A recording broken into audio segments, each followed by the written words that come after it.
Shalom, selamat beribadah untuk seluruh jemaat Tuhan.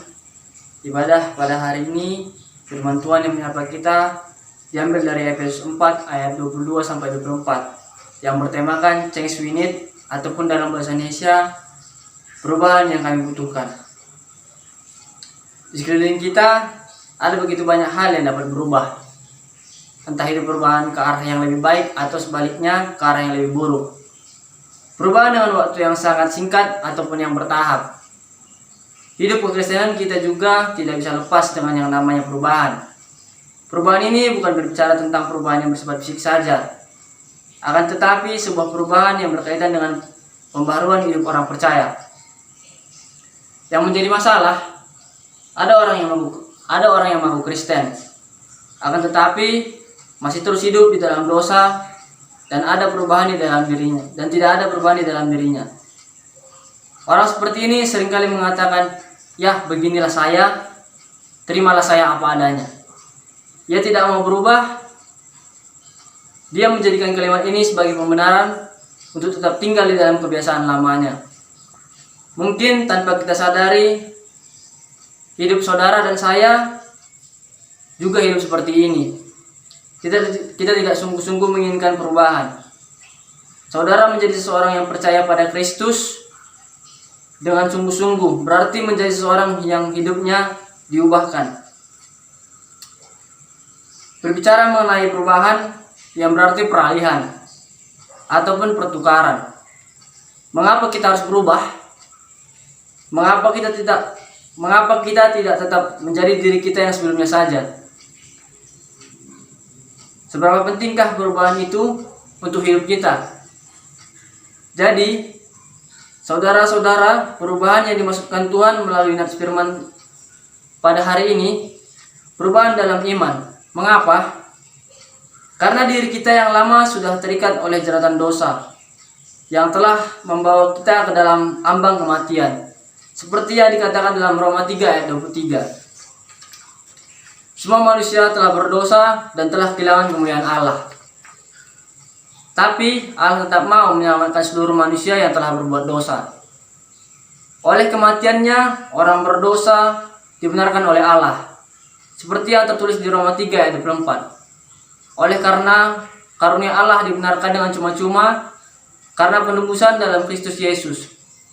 Kasih Allah adalah dasar pembenaran terhadap orang yang berdosa. Karena manusia telah berdosa, kita layak untuk dihukum.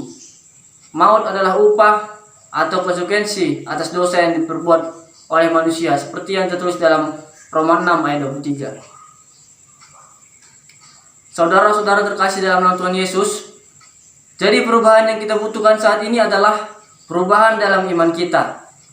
Seperti yang diajarkan oleh Paulus, sebuah perubahan bukan sekedar perubahan lahiriah, tapi perubahan yang terjadi dalam ayat 23. Diperbarui di dalam roh dan pikiranmu.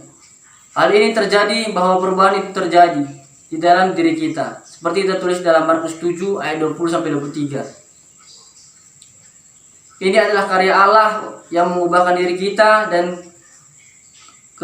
ketunduan kita pada proses pendewasaan yang Tuhan kerjakan.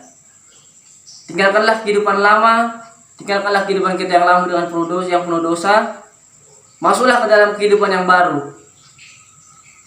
Karena kita adalah anak-anak Tuhan yang telah ditebus oleh darahnya yang kudus. Kenakanlah cara hidup yang baru, hidup yang berpadan dengan firman Tuhan. Namun, perintah Tuhan agar kita melakukan cara hidup yang baru bukanlah sebagai jalan untuk mendapatkan keselamatan. Sebab di dalam Yesus kita sudah selamat, seperti tertulis di dalam Yohanes 3 ayat 16. Kita dituntut dalam hidup baru dengan selalu bersyukur kepada kasih Tuhan Yesus yang telah menyelamatkan kita lewat kematiannya di kayu salib. Ada pun beberapa pola perubahan yang harus kita lakukan dan harus ada di dalam diri kita, yaitu yang pertama, sifat yang buruk. Ini adalah sifat yang selalu tercermin dalam diri setiap manusia: egois, iri hati, menyalahkan orang, pemarah, mudah menyerah. Yang kedua, pola pikir yang salah mengenai hal-hal daging. Jangan selalu menginginkan keinginan daging dalam pikiran, karena terkadang pikiran kita yang buat kita jatuh dalam dosa. Dengan pemikiran yang benar, kita berpotensi untuk dapat mengetahui kehendak Tuhan atas hidup kita. Tuhan memerintahkan agar kita berubah oleh pembaruan budi. To change of your mind. Mengubah pola pikir, karena Rasul Paulus juga menegaskan agar kita senantiasa memikirkan hal-hal yang positif dan yang benar. Yang ketiga, keadaan. Bagaimanapun keadaannya, seburuk apapun itu, harus tetap berpengharapan. Kita harus tetap setia, karena perubahan ada di setiap kondisi keadaan kita. Yang keempat, masa lalu. Masa lalu yang kelam tidak usah diingat, cukup jadikan pembelajaran. Perubahan dimulai dari kita belajar apa yang terjadi pada masa lalu. Seperti koin yang memiliki dua sisi, kelahiran baru tidak dapat dipisahkan dengan perubahan. Pembenaran tidak dapat dipisahkan dengan pengudusan. Jika kita melihat kehidupan kita sekarang, adakah kita benar-benar adalah Kristen yang sejati yang telah mengalami perubahan itu? Atau kita mengaku Kristen tetapi tetap hidup di dalam kebiasaan-kebiasaan lama kita dan tidak mau tunduk dengan Yesus yang kita akui sebagai Tuhan di dalam hidup kita, yang hidup di dalam kekecewaan